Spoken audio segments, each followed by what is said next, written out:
Saludos, les habla el doctor Marcos de la Cruz Saico, médico asistente del Departamento de Cirugía General y Digestiva del Hospital Edgardo Rebagliati Martins. Hoy vamos a hacer el estudio de la revisión de la patología hepática en su primera parte. Recordemos un poco algo del hígado, de las vías biliares. El hígado morfológicamente está constituido por dos lóbulos principales, el lóbulo derecho y el lóbulo izquierdo, y dos lóbulos accesorios que son el lóbulo caudado y el lóbulo cuadrado. Pero funcionalmente el hígado presenta dos hemígados, un hígado derecho y un hígado izquierdo, cada uno de ellos con su vía biliar independiente, su arteria hepática independiente y sus ramas portales también de forma independiente. Dentro de los ligamentos más importantes que tiene el hígado está el ligamento falciforme, el ligamento redondo, el ligamento coronario y los ligamentos triangulares derecho e izquierdo. Recordemos que de todo el aporte sanguíneo que llega hacia el hígado, la vena porta trae o lleva hacia el hígado el 75% de toda la sangre, el 25% restante es por la arteria hepática. La vía biliar podemos dividirla en vía biliar principal, que son los conductos hepáticos derecho e izquierdo, el hepático común y el colédoco. Y la denominada vía biliar accesoria es la vesícula biliar y el conducto cístico. Otra definición que tenemos que tener en cuenta es la de lobulillo hepático, que constituye la unidad funcional y estructural del hígado. Recordemos que el hígado forma, almacena, limpia, secreta y regula. En el caso de la formación, forma cuerpos cetónicos, forma la urea, aminoácidos no esenciales y las proteínas. En el caso de la almacenación, almacena glucógeno, hierro, vitamina D, A, B y B12. Limpia de los fármacos, las toxinas y las hormonas que circulan por nuestro organismo. Secreta bilis, la cual emulsifica las grasas, excreta metabolitos y neutraliza el ácido gástrico. Regula la gluconeogénesis y el metabolismo del colesterol. Dentro de las pruebas de función hepática del hígado y las vías biliares, recordemos que el hígado forma la albúmina sérica, los factores de coagulación, tiempo de protrombina, almacena, limpia, secreta fosfatasa alcalina, la gamma glutamil transpeptidasa, la nucleotidasa, las bilirrubinas. Dentro de la secreción, recuerden que la fosfatasa alcalina está asociada y es más sensible en los procesos de colestasis. La gamma glutamil transpeptidasa, también conocida como GGT, también es similar a la fosfatasa alcalina, pero es más específico por su origen a nivel del árbol hepatobiliar. La 5-nucleotidasa, similar también a la fosfatasa alcalina, pero más específico en los casos de hepatopatía.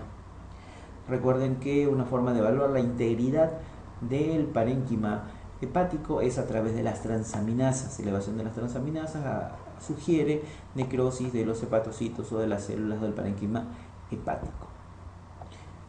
Siguiendo con la prueba de función hepática del hígado de las vías biliares, tenemos un término denominado colestasis disociada, el cual se refiere a un aumento de la fosfatasa alcalina con bilirrubinas normales e indica infiltración hepática. Dentro de las hepatopatías crónicas están relacionadas con un aumento de la gamma globulinemia. Otros marcadores que podemos encontrar a nivel del estudio de las funciones hepáticas del hígado y las vías biliares vienen a ser la alfa-fetoproteína, cual cuando está mayor a 500 sugiere de un hepatoma, un hepatocarcinoma.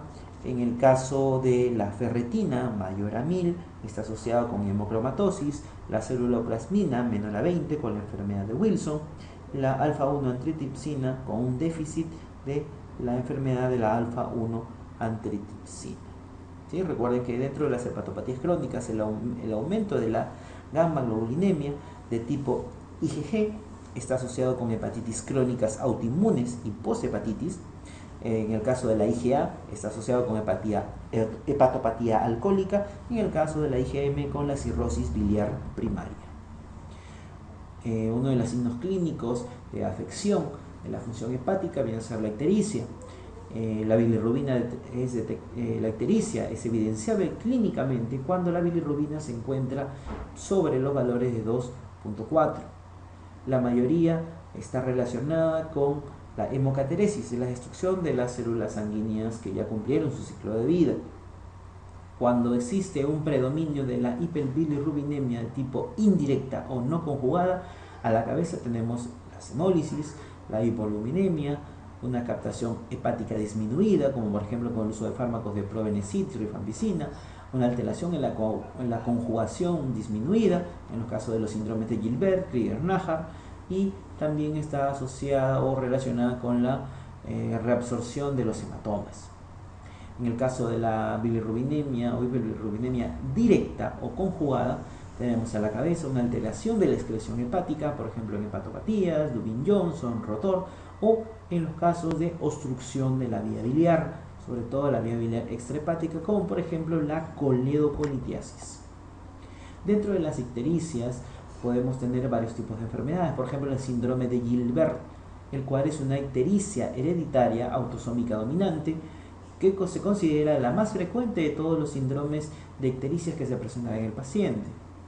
Este tipo de ictericia se presenta por un defecto parcial de la glucuroniltransferasa. Este síndrome se sospecha ante un paciente con ictericia indirecta y con pruebas hepáticas normales. La ictericia en este tipo de pacientes se exacerba con el ayuno y con las infecciones. Otro síndrome que presentamos con las ictericias puede ser el síndrome de Krieger-Najjar, debido a un defecto moderado, es decir, de tipo 2, por una herencia autosómica dominante, o también una ausencia total, es decir, tipo 1, y es una herencia autosómica recesivo, de la glucuroniltransferasa.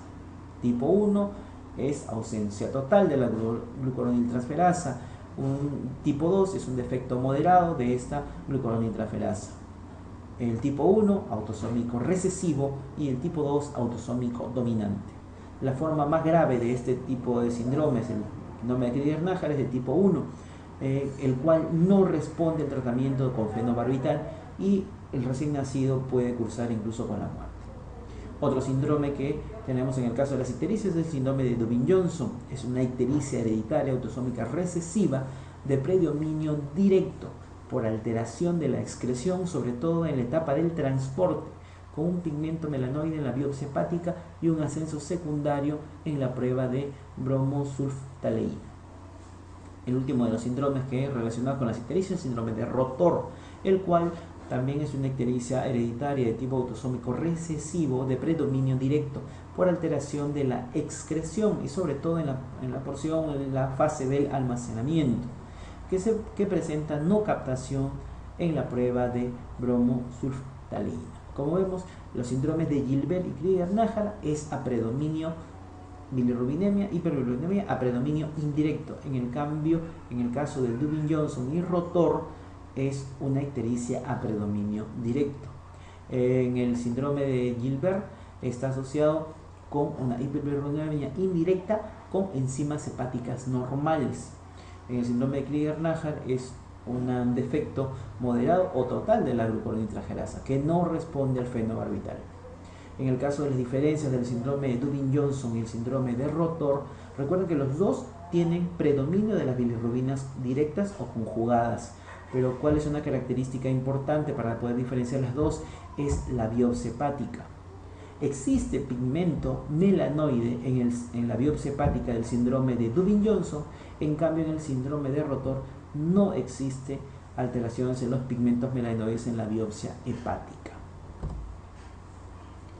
Siguiendo con las ictericias, el fenobarbital disminuye la bilirrubina en todas las ictericias hereditarias, excepto en el Krieger-Najjar de tipo 1, que recuerden es el más severo y el que puede cursar con la muerte de recién nacido. Ictericia más pruebas de función hepática normales está relacionado con una ictericia hereditaria o con hemólisis. Si la ictericia es a predominio indirecto, se trata de un síndrome de Gilbert.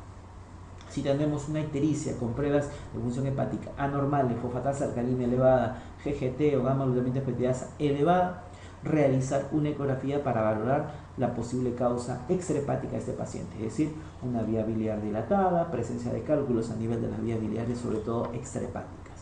El síntoma más precoz que aparece en las colestasis intrahepáticas del embarazo es el prurito, debido a la impregnación de las bilirrubinas a nivel de la piel.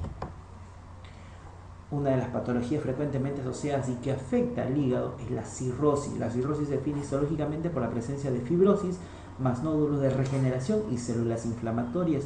Puede ser micronodular, macronodular o mixta.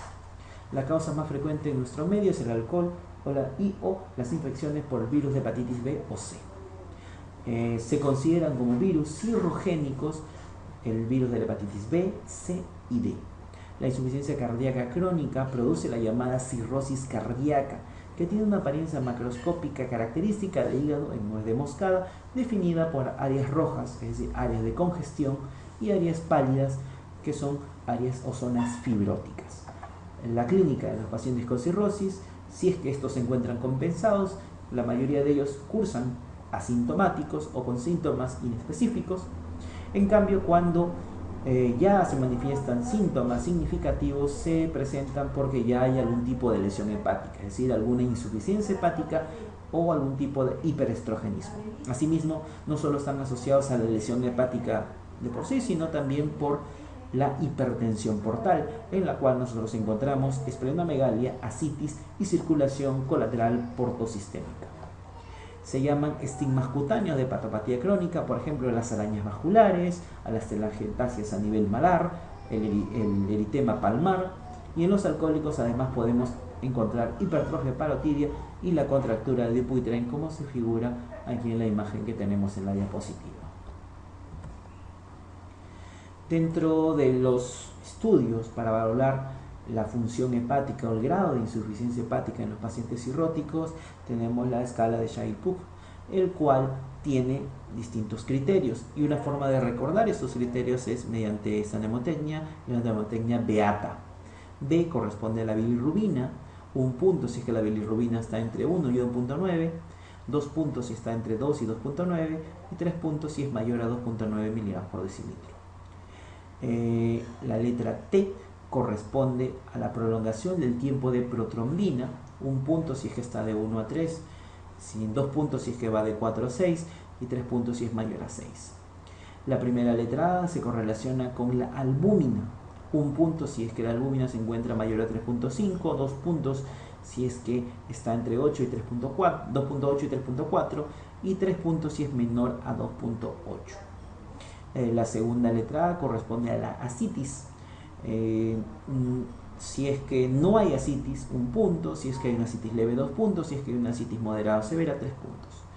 Y la letra E corresponde a la encefalopatía, 1 punto si es que no hay encefalopatía, 2 puntos si hay encefalopatía de grado 1 y 2, y 3 puntos si es que hay encefalopatía de 3 y 4. El grado de Child-Pugh, de acuerdo a estos criterios, podemos clasificarlo de la siguiente manera: Child A, si es que encontramos de 5 a 6 puntos, Child B de 7 a 9 puntos y Child C de 10 a 15 puntos.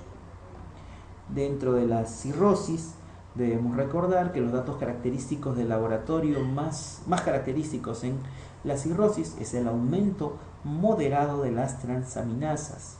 Asimismo, también encontramos plaquetopenia, encontramos aumento del tiempo de protrombina, encontramos hipoalbuminemia, hipergamma-globulinemia policlonal.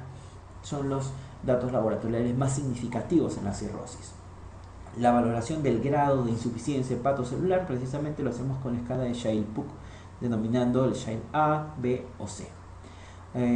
Recuerden que dentro de las descompensaciones más frecuentes que encontramos en los pacientes con cirrosis se encuentra la ascitis, y recuerden que en los pacientes cirróticos debemos evitar los AINES, los sedantes y los aminoglucósidos. Otra de las patologías asociadas con las enfermedades hepáticas tenemos la hepatopatía alcohólica. El 90% del alcohol es metabolizado en el hígado. La principal vía metabólica de paso de etanol a acetaldehído es por la alcohol deshidrogenasa. La toxicidad del etanol es debida a su metabolito, el acetaldehído. Existen otros factores implicados en la hepatopatía alcohólica, como por ejemplo la malnutrición, factores genéticos, el sexo y las infecciones por los virus de hepatitis B o C. Existen 3 tipos de lesiones principales en la hepatopatía alcohólica. 1, la esteatosis hepática. 2, la hepatitis alcohólica. Y otro es la cirrosis. De ellos, la esteatosis hepática es la lesión hepática por alcohol más frecuente y a la vez más benigna.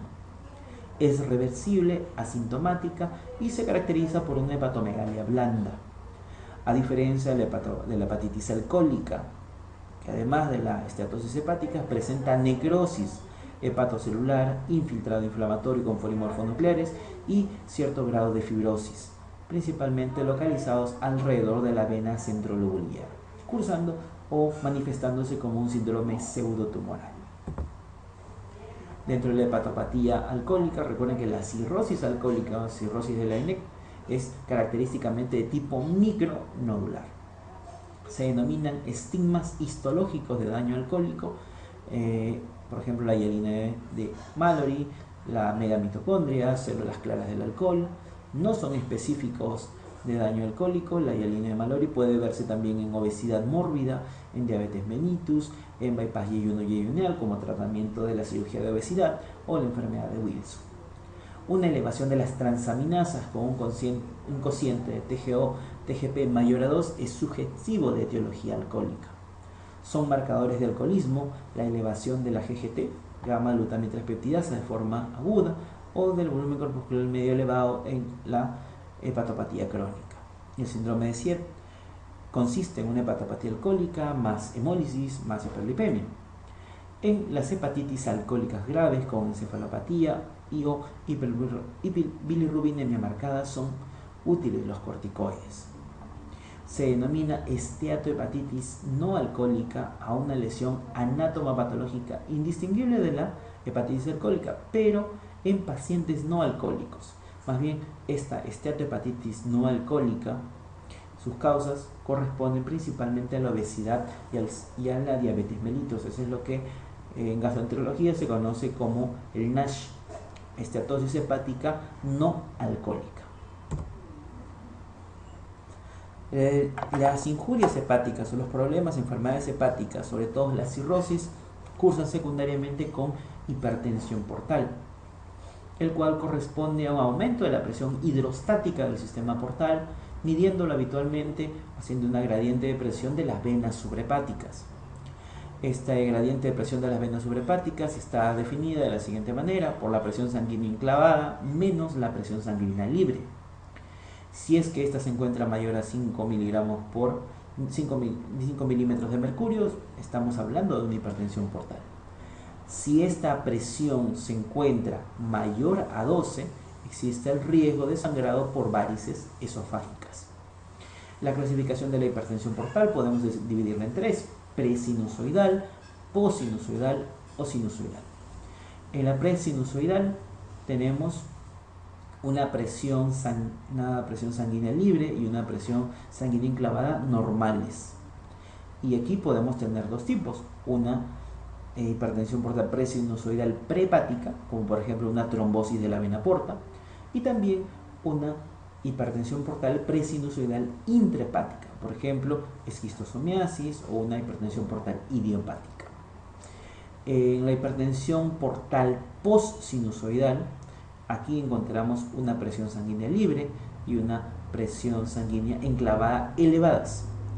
Puede a su vez ser poshepática por obstrucción de la vena cava inferior o pericarditis constrictiva.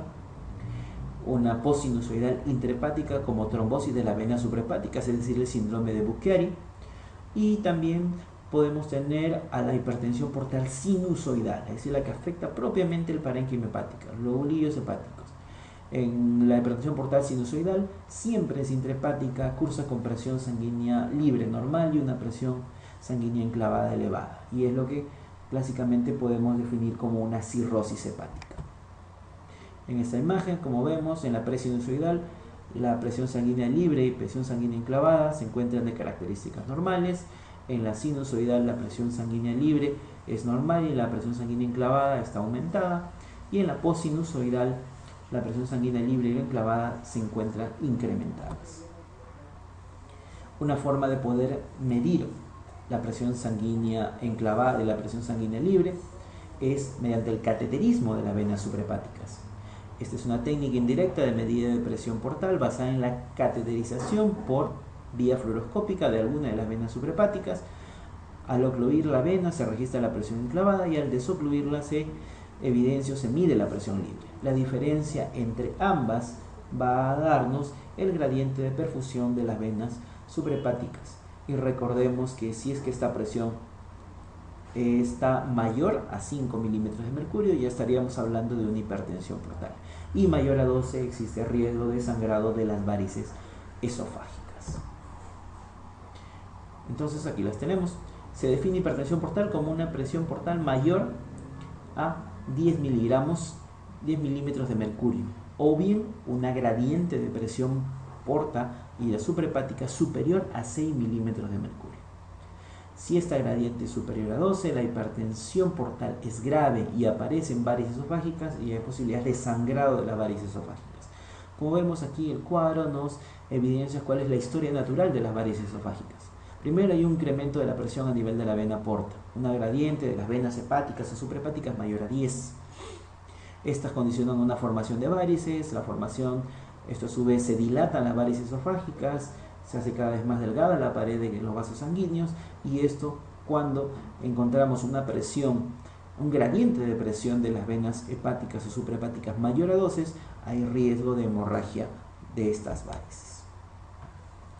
La hipertensión portal, la causa más frecuente de esta hipertensión portal en países occidentales es la cirrosis hepática, una hipertensión portal sinusoidal y sobre todo de tipo intrahepática. La segunda causa sería la trombosis portal.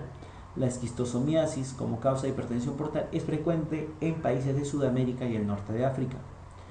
El síndrome de Banti, también llamado hipertensión portal idiopática, es la causa más frecuente de hipertensión portal presinusoidal en países occidentales. El síndrome de Buchiari consiste en una trombosis de las venas suprahepáticas, y entre sus causas se encuentra la hemoglobinuria paroxística nocturna, la policitemia vera, el uso de anticonceptivos orales o la invasión tumoral. La clínica se caracteriza por la presencia de ascitis, hepatomegalia dolorosa, y en la biopsia hepática encontramos congestión centrolobular. La hipertensión portal segmentaria es cuando solo se encuentra afectada alguna vena, como por ejemplo la vena esplénica. En estos casos se realiza la esplenectomía y con eso se puede curar la hipertensión portal. ¿Qué consecuencias puede traer un paciente tener el cuadro de hipertensión portal?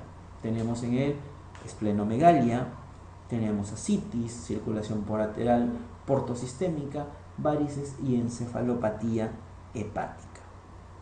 La principal complicación es la hemorragia aguda por la rotura de esas varices esofágicas. Recuerden, un gradiente de presión de las venas suprahepáticas mayor a 12, y definimos hipertensión portal cuando está mayor a 10 milímetros de mercurio. El tratamiento en el caso de la hipertensión portal, obviamente uno es la prevención de la hemorragia, prevención primaria de la hemorragia, y aquí actúan medicamentos como por ejemplo el tramadol, el propanolol.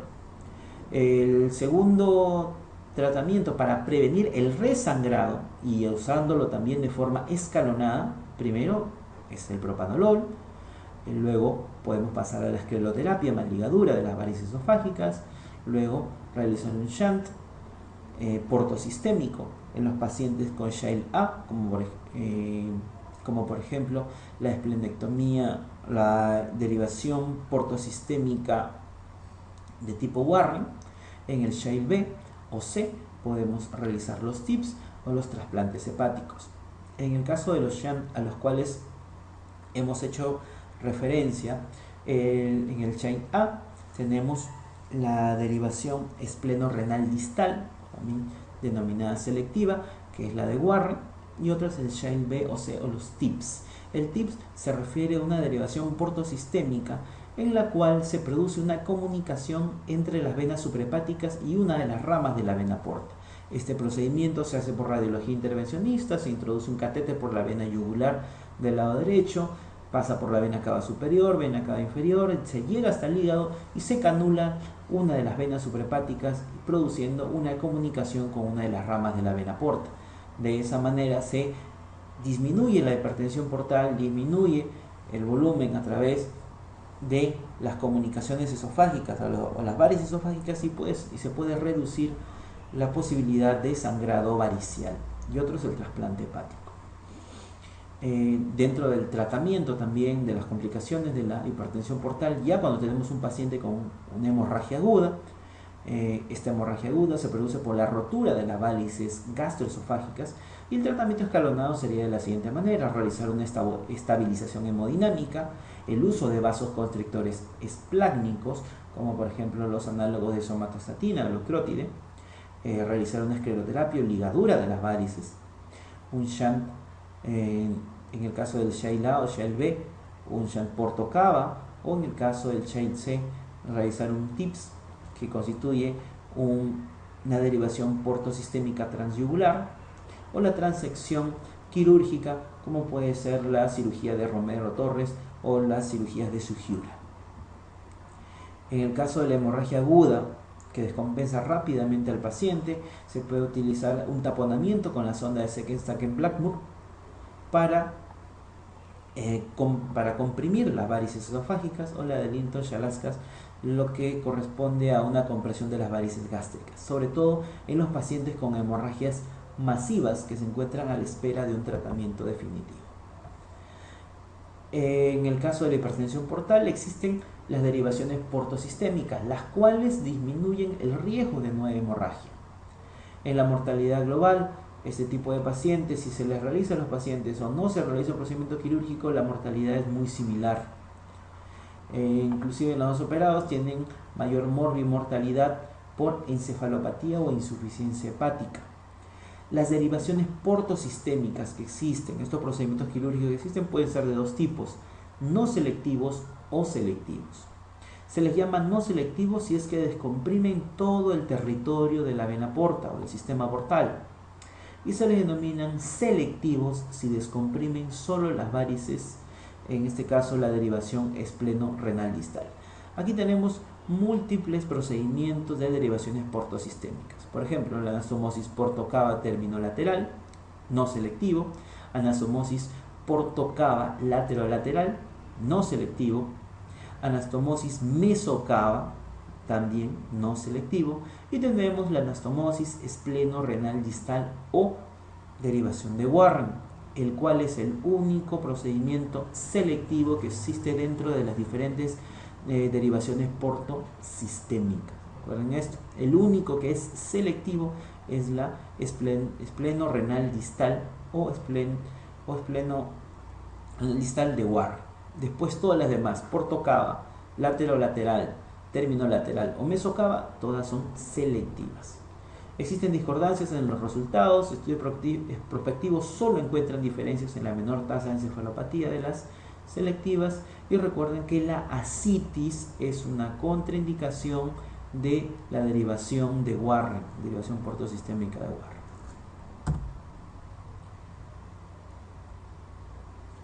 Una de las complicaciones más frecuentes que existen en los pacientes con hipertensión portal es la hemorragia digestiva.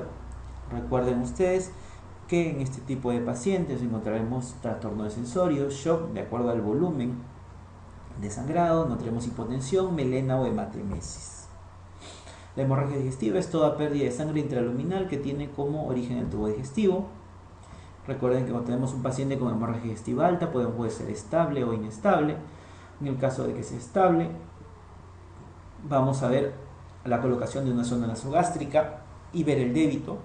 Si es un débito por ratio, un café por ratio, tratamiento endoscópico, médico y endoscópico de forma electiva. Si es un débito rojo rutilante, pasará a endoscopía urgente. Y en la endoscopía urgente podemos dar ya el tratamiento local, electrocoagulación bipolar. Y si es que no controla con el tratamiento endoscópico urgente, pasaría a tratamiento quirúrgico. En el caso de los pacientes con hemorragia digestiva alta inestable, lo primero es resucitar al paciente con líquidos y sangre, tratar de normalizar los signos vitales. Si es que responde este tratamiento o responde a la normalización de los signos vitales, ya pasará a una evaluación endoscópica y definir la causa del sangrado.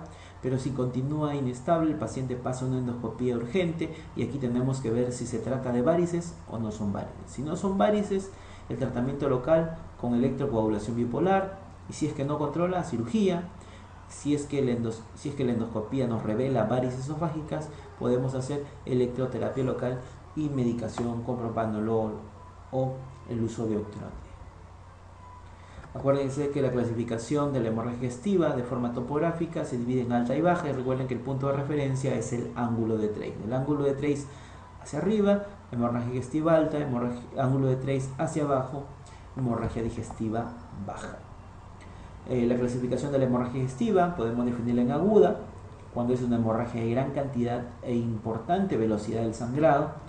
Hemorragia digestiva crónica es una hemorragia sostenida por un tiempo prolongado, de poca cantidad, también a una velocidad mucho más lenta, y esta nos permite o nos da la capacidad de poder realizar una compensación de forma hemodinámica. Dentro de la hemorragia digestiva y en su parte de clasificación en clínica, vemos que la hemorragia digestiva alta puede estar relacionada con la hipertensión portal o no está relacionada con la hipertensión portal, pero ambas están caracterizadas clínicamente por la presencia de hematemesis, la presencia de vómitos por racio, melena, hematoquesia, y pueden tener o no compromiso hemodinámico. En el caso de la hemorragia digestiva baja, uno de sus síntomas clínicos característicos es la hematoquesia, la melena, la retorragia, y también puede tener o no compromiso hemodinámico. La hemorragia digestiva alta, la prevalencia son 170 casos por cada 100.000 adultos por año. El costo anual son $750 millones al año. La hemorragia digestiva alta varicial constituye el 15% de todos los casos de hemorragia digestiva alta, y el 50% de estos pacientes recidiva en la primera semana. La mortalidad por hemorragia digestiva alta no varicial va de un 8 a 10%. La mortalidad de hemorragia digestiva varicial es mucho mayor, del 25 al 50%. En el caso de la valoración de la volemia en los pacientes con hemorragia digestiva, podemos ver que se relaciona con el grado de hipovolemia, con la clínica en el paciente y el volumen promedio de pérdida. En los pacientes que no tienen hipovolemia no existen manifestaciones clínicas significativas, y el volumen perdido puede ser del 10 al 15% o en 500 a 750 mililitros. Una hipovolemia leve, clínicamente el paciente se puede manifestar con taquicardia leve, hipotensión ortostática, piel fría, y el volumen perdido puede ir de 15 a 25% del volumen sanguíneo, lo que corresponde a 750 a 1250 mililitros. Una hipovolemia moderada, el paciente tiene una taquicardia significativa entre 100 y 120 latidos por minuto, una hipotensión con una presión arterial sistólica menor a 90, se encuentra pálido, con sudoración, oliguria, inquieto, con un volumen de pérdida entre 25 y 35%, es decir, de 1250 a 1750 mililitros. Y en los pacientes con hipovolemia grave, la taquicardia es mayor a 120 latidos por minuto, hipotensión menor a 60 milímetros de mercurio, anuria y estupor. El volumen perdido habitualmente en 35% a más. Dentro de la etiología, el 95% sí se puede saber la causa, y aquí podemos tener una mnemotecnia: Pepe esquiva a Vanessa. En el caso de Pepe, úlcera péptica, úlcera tanto gástrica como duodenal. Habitualmente la mitad del origen de todas las hemorragias digestivas altas pueden estar relacionadas con la úlcera péptica. Esquiva, relacionado con gastritis, sobre todo gastritis erosiva. Vanessa, corresponde a varices esofágicas, N de neoplasias, gástricas o duodenales, E de esofagitis erosiva, S del síndrome de Mallory-Weiss y A de las anomalías vasculares de Dulafoy que pueden presentar a nivel del estómago o duodeno. La etiología de la hemorragia digestiva alta no varicial, como vimos en la diapositiva anterior, el 55% es la úlcera gastrodenal, luego vienen las erosiones gastrodenales o gastritis erosivas, luego viene el síndrome de Mallory-Weiss, las angiodisplasias, Dulafoy, esofagitis y las causas raras en menor porcentaje. En el caso del enfoque del paciente con hemorragia digestiva alta, en el caso de la interrogatoria tenemos que ver forma de inicio, antecedentes patológicos, hay gastritis, no hay gastritis, antecedente de úlcera, toma o no toma AINES, enfermedades concomitantes, hepatopatías, uso de medicamentos, aspirina, clopidogrel, warfarina. En el examen físico, parámetros hemodinámicos, presión, frecuencia cardíaca, diuresis y estigmas de hepatopatías para definir si es que hay un fondo cirrótico en el paciente. resucitación, expansión de volumen, transfusión si es que lo requiere y corrección de coagulopatías de ser necesario. En el caso de las varices esofágicas, las clasificamos de grado 1 si son cordones que desaparecen con la insuflación durante la endoscopía, grado 2 si son cordones que se aplanan parcialmente con la insuflación, grado 3 si ocupan menos del 50% de la luz, grado 4 si ocupan más del 50% de la luz. En el caso de las varices gástricas, tenemos las de tipo A o B. Las varices de tipo A, varices gástricas en continuidad con las esofágicas, es decir, varices esófago-gástricas, las que se subdividen en tipo 1 si se extienden hacia la curvatura menor y de tipo 2 si se extienden a la curvatura mayor y el fundus. En el caso de las varices gástricas B o varices gástricas aisladas, solo varices gástricas y no esofágicas, también tenemos dos tipos, tipo 1 localizadas en el fundus y 2 localizadas en cualquier otra parte del estómago. Dentro de los predictores de resangrado tenemos la clasificación de Forrest. El tipo 1 son los casos de los pacientes que existe hemorragia activa, 1A sangrado en chorro, 1B sangrado en napa, que se caracteriza de tener un 80% de posibilidades de resangrado.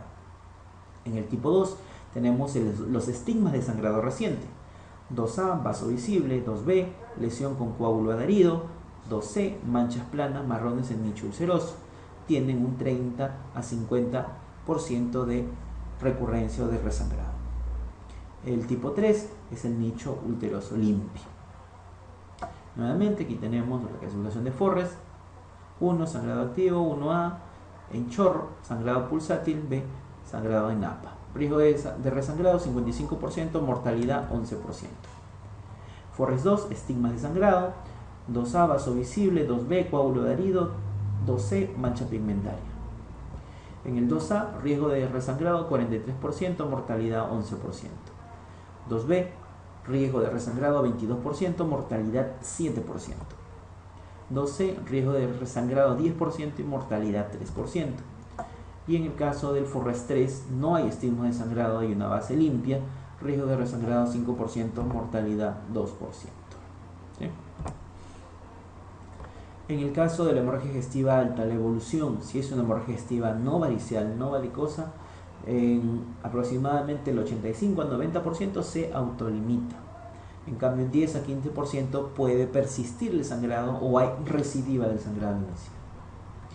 Dentro de los predictores de mortalidad más usados en los pacientes con hemorragia digestiva alta tenemos el score de Rockall, el cual va a medir la edad del paciente, si es menor a 60, si va de 60 a 79, si es mayor a 80, valorándolos en puntaje como máximo el número 2, estado circulatorio, si hay shock o no hay shock, si hay taquicardia, si hay hipotensión, si hay enfermedades asociadas, algún tipo de cardiopatía, EPOC, diabetes, insuficiencia renal, neoplasias o cirrosis, el diagnóstico de la enfermedad, si es que es Mallory Weiss sin alguna otra lesión, todos los otros diagnósticos, por ejemplo las úlceras, o si hay algún tipo de neoplasia.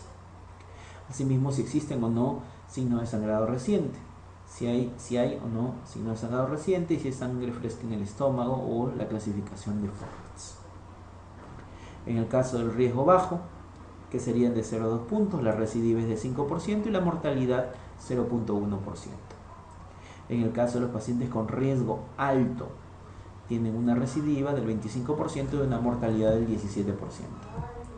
En el caso de la perla del Rockall, tenemos la letra A, que es la edad, B, que es el sangrado, C, que es la comorbilidad, D, que es el diagnóstico endoscópico, y E, los estigmas de sangrado. Entonces es una forma de recordar los diferentes criterios que utiliza el score de Rockall como predictor de recidiva y de mortalidad en los pacientes con hemorragia digestiva alta. El A, B, C, D. A, edad, B, el tipo de sangrado, si hay shock, no hay shock, hipotensión, la presión arterial, la frecuencia cardíaca, la comorbilidad, diabetes, hipertensión, EPOC, enfermedades renales, neoplasias. D, el diagnóstico endoscópico, úlcera o no es úlcera, varices o no, y los estigmas de sangrado, la clasificación de Forrest. Factores de riesgo evaluados en los trabajos peruanos: el sexo masculino, factores de hemorragia digestiva alta, ingesta de alcohol, bien, úlcera péptica, hepatopatía crónica, hematemesis y varices esofágo-gástricas. Las complicaciones de la hemorragia digestiva alta, insuficiencia renal aguda, infarto agudo de miocardio, broncoaspiración, insuficiencia respiratoria. Recordemos que en los pacientes de hemorragia digestiva alta no varicial debemos hacer una evaluación hemodinámica y estabilizar al paciente y saber el diagnóstico. ¿Cuál es la causa de esta hemorragia digestiva alta? Otro es detener el sangrado, reducir el resangrado, la posibilidad de que haya un resangrado, y diferenciar los pacientes de bajo y alto riesgo, y esto valorando o estableciendo un pronóstico. Y de esa forma disminuir la mortalidad, reducir la hospitalización, reducir los costos en los pacientes, es decir, hacer un manejo de tipo protocolizado. Como todo paciente, lo primero, el ABC: A, la parte de la vía aérea; B, la ventilación, si requiere o no intubación endotraqueal; circulación, de la letra C, reposición de volumen sanguíneo, suero fisiológico, lactato de Ringer, Emacel, colocar una sonda vesical y ver la diuresis, el flujo urinario; transfundir sangre, concentrado de hematíes y plasmas; colocar una sonda nasogástrica; corrección del desequilibrio hidroelectrolítico y de los gases en sangre. La transfusión sanguínea, recuerden que podemos hacerla o debe hacerse en pacientes con hemoglobina menor a 8 gramos por decilitro, sin tener en cuenta la estabilidad del paciente. La hemoglobina menor a 10 también se puede transfundir, pero sobre todo en pacientes mayores de 65 años con problemas cardíacos o con enfermedades pulmonares. Concentrado de plaquetas también se puede transfundir a dosis 6 unidades, sobre todo en pacientes que tienen menor de 10.000 plaquetas de forma profiláctica, en pacientes menores de 20.000 plaquetas, sobre todo en pacientes febriles o en fases de inducción, en pacientes con plaquetas menores a 50.000, si es que existe un severo sangrado, si es que a este paciente se va a operar o le van a realizar algún procedimiento de tipo invasivo. Asimismo, también se puede utilizar el plasma fresco congelado si es que existe un serio sangrado y es evidente que existe una alteración del tiempo de protrombina mayor a 18 segundos o de un tiempo parcial de tromboplastina mayor a 60 segundos. En el caso de la hemorragia digestiva no varicial, el tratamiento va a ir de la siguiente manera. Tenemos los medicamentos inhibidores de las bombas de protones, por ejemplo el omeprazol, que se colocaría de 80 miligramos en bolo y luego a goteo continuo de 8 miligramos hora por las siguientes 72 horas. El pantoprazol y el esomeprazol también de forma o en dosis similares. En el caso de la terapia endoscópica, está indicada en las lesiones de alto riesgo de resangrado, como son el FORRES 1A, el 1B, el 2A y el 2B. ¿Qué tratamiento recomendado podemos tener? En todos los casos, mantener las funciones vitales estables, una hemoglobina mayor a 8, e iniciar los inhibidores de bomba de protones por vía endovenoso, primero en bolo y luego por bomba de infusión continua. En FORRES 1, 2A y 2B, tratamiento endoscópico; en FORRES 2C y en 3, únicamente manejo médico. ¿Qué métodos se pueden utilizar dentro del tratamiento endoscópico? Los métodos de inyección. El primer mecanismo de hemostasis es meramente compresivo y posteriormente, según la sustancia empleada, tendrá un efecto vasoconstrictor, esclerosante o favorecedor de la trombosis del vaso. Se puede utilizar la solución fisiológica a forma de taponamiento, el uso de adrenalina como un vasoconstrictor, el alcohol, hipolidocanol, necrosis y trombosis de los vasos, cianocrilato, una trombosis química, y el uso de trombina y fibrina como una trombosis fisiológica. También se pueden utilizar métodos térmicos que se basan en la aplicación de calor para el logro de la hemostasia. Térmicos de contacto: electrocoagulación monopolar, electrocoagulación bipolar, el CAP, el uso del Heterplug o del Bullprop. Métodos térmicos de no contacto: láser y ergoplasma. Métodos mecánicos: el uso de hemoclips, bandas elásticas, endoloops o suturas mecánicas. El tratamiento endoscópico de la hemorragia digestiva alta no varicial, en un 80% se controla, cesa, en un 20% sigue en sangrado activo. Y en estos casos sí se debe aplicar un tratamiento, ya sea por método térmico, por contacto, por ejemplo probeta caliente, y sin contacto como el argonplasma. Asimismo, también se puede utilizar la inyectoterapia, adrenalina sola o combinada con alguna sustancia esclerosante como el polidocanol o etanolamina.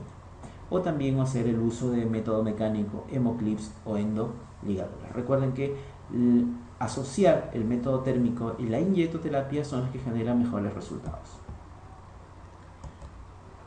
En el caso de la hemorragia digestiva alta varicial y en el tratamiento de ese tipo de pacientes, tenemos que hacer el uso de, por ejemplo, vasopresina más nitroglicerina.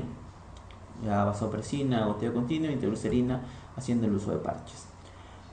Igualmente la terlipresina en bolus intravenoso de 2 miligramos al ingreso a las 4 horas, a las 8 horas, con o sin nitroglicerina, el uso de somatostatina, 250 microgramos en bolo y 250 microgramos en goteo continuo. El octrótide, 100 microgramos en bolo o 25 microgramos a goteo continuo, como parte del manejo médico. Y en el caso de que haya un sangrado en gran cantidad que pueda desestabilizar al paciente y que las medidas iniciadas como parte del tratamiento médico no sean suficientes, se puede utilizar un taponamiento compresivo con la sonda de Seckensacken-Blackmore. En este caso es una sonda la cual presenta dos balones, un balón superior o balón esofágico y un balón inferior que es un balón gástrico, con lo cual se busca realizar la compresión de las varices tanto esofágicas y gástricas y comprimir y tratar de taponar el sangrado. En la terapia endoscópica, todas las formas de inyectoterapia son igualmente efectivas. La terapia de combinación de inyección más termocoagulación es más efectiva que las por separado. Recuerden, como habíamos visto en la anterior diapositiva, la inyección, los métodos de inyectoterapia y métodos térmicos asociados van a tener un mejor resultado que si los utilizamos por separado. En el caso de la hemorragia varicial existe una mortalidad del 25 al 50%. El manejo, recuerden que las medidas iniciales son igual que las medidas generales como para la otra hemorragia digestiva no varicial. Antibióticos se usarán solo en el caso de que exista ascitis. Prevenir la encefalopatía con lactulosa y la endoscopía. En el caso de los pacientes con ascitis, se puede dar norfloxacino 400 miligramos cada 12 horas por 5 días para prevenir la peritonitis bacteriana espontánea, para prevenir la encefalopatía hacia la lactulosa. En el caso del tratamiento específico, no olvidar que las varices gástricas, que en las varices gástricas se usa el cianocrilato y la escleroterapia es la segunda opción. El tratamiento específico de estas varices esofagogástricas, el taponamiento con la sonda de Seckensacken-Blackmore dentro de las primeras 24 horas solo en los que tienen un sangrado masivo. El tratamiento farmacológico con drogas vasoconstrictivas de los vasos sanguíneos esplácnicos o de la circulación esplácnica, como puede ser el uso de octrótide, y de la contracción de la musculatura esofágica, como puede ser la metrocopramina.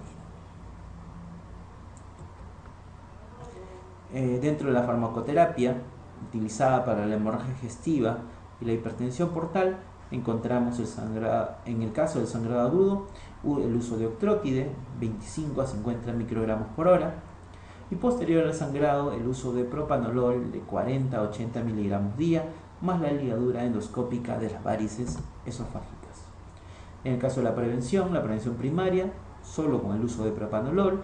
En la prevención secundaria, el uso de beta bloqueadores, igualmente el propanolol, más no el atenolol, y otras drogas vasodilatadoras como el isorbide. Dentro de las diferentes complicaciones de la enfermedad hepática, también está la ascitis, la cual es una acumulación de líquido libre en la cavidad abdominal. Las etiologías más comunes son la cirrosis hepática, siendo esta la más frecuente, la insuficiencia cardíaca congestiva, la peritonitis tuberculosa y la carcinomatosis peritoneal. Y debemos recordar que si la cantidad de líquido es pequeña, el método de valor diagnóstico más utilizado es la ecografía, que puede detectar desde 30 a 40 mililitros de líquido en la fosa hepatorrenal. La ascitis cirrótica suele ser un trasudado, generalmente con proteínas menor a 2.5 miligramos por decilitro, mientras que es de tipo exudado en la peritonitis tuberculosa y en la carcinomatosis peritoneal. ¿Qué características podemos encontrar en los pacientes con ascitis y en el líquido ascítico? Por ejemplo, si es que existen polimorfonucleares mayores a 250 por milímetro cúbico en un paciente cirrótico, hay que sospechar la posibilidad de una peritonitis bacteriana espontánea. Si en el líquido ascítico encontramos linfocitos mayor a 1000 por milímetro cúbico, en un paciente con ascitis no cirrótica y que cursa con fiebre, esto puede ser sugestivo de peritonitis tuberculosa. Si en el líquido ascítico encontramos la colinesterasa menor a 600, esto es sugestivo de cirrosis, y si se encuentra mayor a 100, es sugestivo de ascitis no cirrótica. En el caso, si en el líquido ascítico encontramos ADA aumentada, se podría tratar de una peritonitis tuberculosa, si bien es un resultado sugestivo, pero no es específico.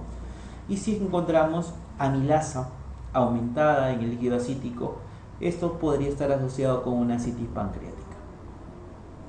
El tratamiento de elección de un paciente con ascitis a tensión, ¿cuál es?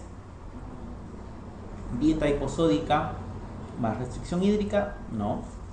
Espironolactona 100 miligramos por día, tampoco. Paracentesis evacuatoria y reposición con albúmina, sí. Acuérdense que el enunciado de la pregunta está siendo muy claro. Está diciendo un cuadro de ascitis a tensión. Y en este tipo de pacientes lo que se debe hacer es una paracentesis evacuatoria y reposición con albúmina. Las otras medidas se pueden utilizar, pero en ascitis en menor volumen, en menor grado. En casos leves o moderados, como vimos, la restricción de sal y espironolactona, se puede añadir un segundo diurético como la furosemida. En caso severo, la espironolactona y otro diurético o paracentesis con reposición de volumen. Si es una ascitis a tensión, hay que hacer reposición del albúmina y paracentesis evacuatoria. Ese es el tratamiento de elección. Y en los casos refractarios que persiste la ascitis, trasplante hepático puede ser una alternativa, y se ha comprobado que la colocación de TIPS o lo que es la derivación portosistémica transyugular resuelve en el 30% de los casos de las ascitis refractarias al tratamiento. Entonces, si tenemos, en el caso de la ascitis, si es una ascitis a tensión, hay que evacuar esta ascitis y reponer líquidos y hacer reposición de albúmina. Recuerden que la aparición de ascitis como complicación de la cirrosis se asocia a una supervivencia aproximadamente de 2 años en el 50% de pacientes. El tratamiento escalonado de los pacientes con ascitis: 1 es la dieta hiposódica, 2 es el uso de diuréticos distales como a la cabeza, espironolactona, pero también se puede usar asociado a un diurético de asa como puede ser la furosemida para lograr una mayor potencia y una rapidez en la acción. Asimismo, si es que no responde a estas medidas de dieta hiposódica y luego el uso de diuréticos distales, ya puede ser necesario el uso de la paracentesis evacuatoria más albúmina intravenosa.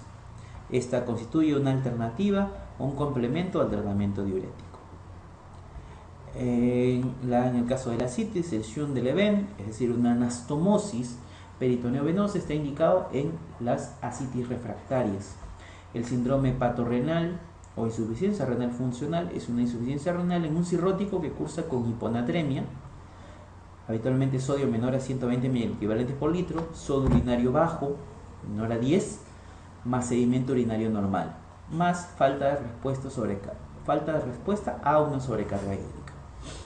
Puede ser espontáneo o precipitado por AINES o aminoglucósidos, producido por un desequilibrio de los sistemas vasoactivos renales y una disminución de las prostaglandinas, y tiene mal pronóstico. Algo que debemos recordar es que en el caso de la insuficiencia renal funcional o el síndrome hepatorrenal secundario a un problema cirrótico, la biopsia o el estudio del parénquima renal o de la biopsia realizada al riñón está de las características normales. No hay ninguna alteración a nivel de la biopsia del parénquima renal o del estudio renal en este tipo de pacientes. La peritonitis bacteriana espontánea aparece en un 15% de los cirróticos. El germen más frecuente en este tipo de pacientes es el E. coli. Se sospecha en un paciente que curse con ascitis, fiebre y dolor abdominal.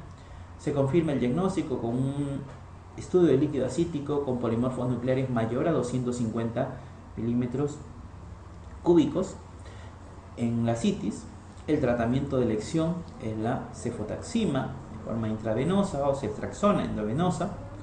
La profilaxis secundaria tras una peritonitis bacteriana espontánea es haciendo el uso de norfloxacino vía oral. Otra de las alteraciones significativas en los pacientes con problemas cirróticos o de la función hepática, encontramos la alteración neuropsiquiátrica funcional, que es la encefalopatía hepática. Esta alteración neuropsiquiátrica funcional y que es de tipo reversible, producida por insuficiencia hepatocelular severa. Los factores predisponentes de un paciente con encefalopatía hepática va a ser la insuficiencia hepatocelular y la que se le han realizado en este tipo de pacientes shunt portosistémicos quirúrgicos o por radiología intervencionista. Los factores determinantes, el más importante de todos ellos es el amoníaco. Los factores desencadenantes de la encefalopatía hepática, el más frecuente es la hemorragia digestiva. Otros vienen a ser la dieta hiperproteica, los sedantes, el estreñimiento, la hiperazoemia, alcalosis hipocalémica y la sepsis. La clínica son alteraciones de la conducta, del nivel de la conciencia y alteraciones de tipo neuromusculares, dentro de las cuales la más frecuente, la más evidente es la asterixis o el flapping, que es un tremor no específico a nivel de los miembros superiores, a nivel de la mano y muñeca, pero debemos recordar que este flapping o asterixis también se puede evidenciar en otras encefalopatías de causa metabólica. El fetor hepaticus es un olor de aliento y orina causado por mercaptanos. Estos son indicativos de una situación severa del cuadro de encefalopatía. El tratamiento constituye una dieta hipoproteica más lactulosa, más neomicina, más paramomicina. De esta manera hemos revisado las características más frecuentes y síntomas clínicos y algo del manejo de los pacientes con compromiso de la función hepática, cirrosis, hipertensión portal, sangrado, hemorragia digestiva alta, varicial y no varicial, los pacientes con cuadros de ascitis y encefalopatías hepáticas. Bueno, con esto ha sido todo y nos estamos viendo en una nueva oportunidad. Gracias.